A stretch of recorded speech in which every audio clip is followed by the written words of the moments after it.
Over its 150-year history, MLB has seen its fair share of cheating scandals, like the infamous 1919 Black Sox match-fixing scandal. But guess what? Cheating is still alive and well in baseball, and it's gotten pretty high-tech. From bugged balls to clever use of modern gadgets, players have tried it all. But here's the kicker. Not every attempt has been a home run. Let's dive into some times MLB players were caught cheating in-game. Aaron Judge. We start off with a bit of a soft one here, as nobody could ever confirm if he was actually cheating here. What we do know is that when he stepped up to the plate to hit against the Toronto Blue Jays, he took a look at his dugout before smashing the ball out of the park in the very next play. Deep drive, center field. There it goes. See ya. What ought to be a celebrated home run became one of the most controversial topics of that season. Many began to comment about how Judge had moved his eyes suspiciously, and soon people like the announcers began to accuse him of sign stealing. Yeah, while at the plate. Watch what he's looking at. Yeah. What is that? Where's he looking? Where is he looking? And he did it more than once. They believe that his team had someone who was observing the pitches the Blue Jays were going to call before informing the Yankees. These suspicions were so strong, even Blue Jays coach voiced his opinions about his opponent's strange behavior. However, the school of thought with respect to whether sign stealing should be considered cheating hasn't been fully resolved. As such, nothing really came of the cheating allegations. In fact, the next time Judge smashed another hit, he mocked these suspicions by covering his eyes when he was celebrating. The cheek of this guy. Get him out of there. Rodolfo Castro. Unlike Judge, everybody could see what Castro was up to when the Pittsburgh Pirates went up against the Arizona Diamondbacks. As the hitter smashed the ball across the park, everything seemed great as he made it to the base. However, just when the game was about to carry on without incident, even the broadcasters noticed that Castro was picking his phone up from the dirt on the floor. For Greg Allen. Whose phone? Oh, wow. Whose phone is that? Please tell me. What on earth was he doing with his phone on the pitch? Unfortunately, the MLB doesn't play about having phones on the field. Having one on you while you're out there is strictly prohibited by the MLB, even if you were just trying to take selfies for the gram. It may sound harsh, but these phones could be used to steal other teams' signs or signal vibrations through a player's leg so that they could know their opponent's next pitch. Don't be fooled, these guys can get creative with these things. Despite Castro's claim that this was an accident, the MLB fined and suspended the hitter. Don't mess around with the rules, guys. Nobody cares. Max Scherzer. Next up, we take a look at Max Scherzer, who was caught in a bit of a sticky situation. During a game of the National League Championship Series in which the Dodgers went up against the New York Mets, Scherzer immediately started having problems as he tried to get through the game. First, he complained of arm soreness, but when he re-emerged from the dugout, he found that the umpires won't let him play because apparently his hands and gloves were sticky. Scherzer just popped out with a new glove because Phil Cuzzy told him that he had to take the glove he was using out of play. Understandably, they instructed him to go wash his hands off because having sticky hands in a game of baseball would definitely be an underhanded advantage. However, despite his continuous protest, the umpires still wouldn't let him play because they believed that he had returned with hands and gloves that were still sticky. Scherzer tried to explain that he had washed his hands with alcohol and rosin.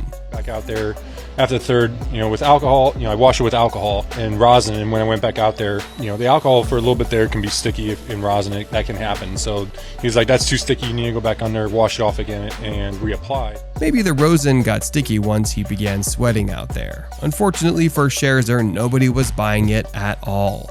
They wouldn't be fooled because they had seen this on the likes of Brian Matuz and Michael Pineda. In fact, despite even swearing on the lives of his kids, Scherzer was thrown out of the game and was suspended for 10 whole games. Touch my hand, they say it's sticky, and I like, yes, it is because it's sweat and rosin, and they say it's too sticky. It's not, and they threw me out because of that. And I said, I swear on my kid's life, I'm not using anything else. Just when he needed to get a better grip of the situation, things got way out of hand. Unlucky, mate. That's why you don't cheat.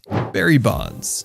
Eager to step up from his lowest hitting season, Barry Bonds decided he was ready to do anything to take it to the next level. After smashing record-breaking home runs, soon it became clear that something was up with this increased level of performance. Deep to right field! This one is on its way to becoming cold! Number 500! Not only did he go from Steve Rogers to Captain America in one swoop, people began to question his connection to Greg Anderson, his personal trainer, after facing suspicions that he was supplying his clients with illegal substances. The IRS raided Anderson's home before learning that Barry Bonds was being prescribed something called cream.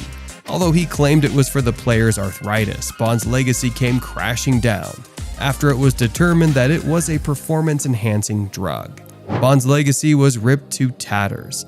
Lying under oath during Anderson's trial did not help matters, and soon everybody was wondering why he wasn't in prison. Although he was able to avoid prison, he couldn't avoid becoming a parody of his crimes and alleged steroid use. Nonetheless, he tried to carry on by breaking the record for the most home runs in a career.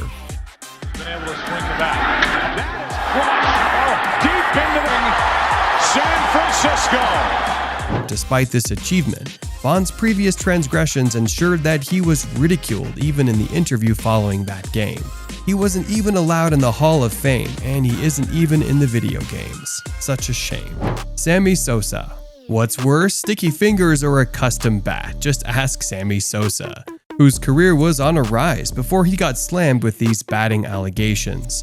In fact, the entire world of baseball fell in love with the guy's ability to smash a home run at will. Here's a pitch swung on a long drive. Way back, might be at it. It is. As much as we all love success, sometimes we fail to see the pressure it puts on these athletes to deliver. Perhaps that's what happened to Sosa when he was so eager to remain on top of his game. He decided he had no problems with cheating. Eventually, this desire to maintain a high level of productivity is what exposed him. After making another hit during a game against the Tampa Bay Devil Rays, everyone became suspicious when his bat broke into pieces. No, they're looking to see what's in the bat, and they want to see if what's in the bat is really the bat or if there's anything in there that should. Upon evaluation of these pieces, Sammy would shock the world when it was revealed that he had used a corked baseball bat. For those who do not know, this made the bat lighter, which added to his swing capacity and timing, all of which made him the deadly batter that we all thought that he was. Eager to stamp this out of the game, especially as the same thing had already occurred with the likes of Chris Sabo, the MLB decided to investigate all his bats. It is at this point that Sosa admitted to the charges by claiming that he only wanted to entertain the fans. Today, appealing his 8-game suspension for using a corked bat, Sosa met with Major League officials in Baltimore. Whatever punishment that they're going to do it, I accept it. Not at this cost, bro. Now his entire 600-plus home run legacy has been tarnished due to his underhanded methods. Houston Astros. As bad as one player cheating is, it's nothing compared to when the entire team is cheating. What do we mean? Take a look at the Houston Astros, who cheated their way through an entire championship with the strangest object, trash cans. Apparently, when the Astros won their first championship, everybody was happy for them. However, as the years went by, people began to get more and more suspicious about their domination of the game. Things were eventually exposed to the world when Mike Fiers left the team and exposed what they had been doing all along. Nobody likes a snitch, but everybody was grateful when he revealed that the Astros used to use the cameras in the stadium to observe the signs their opponents would throw up. That way, they could study their opponents properly so that they could be more prepared for the next time they faced each other. Wild.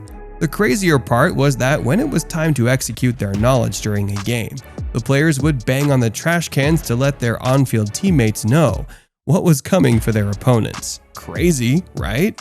Take a look at these guys in action.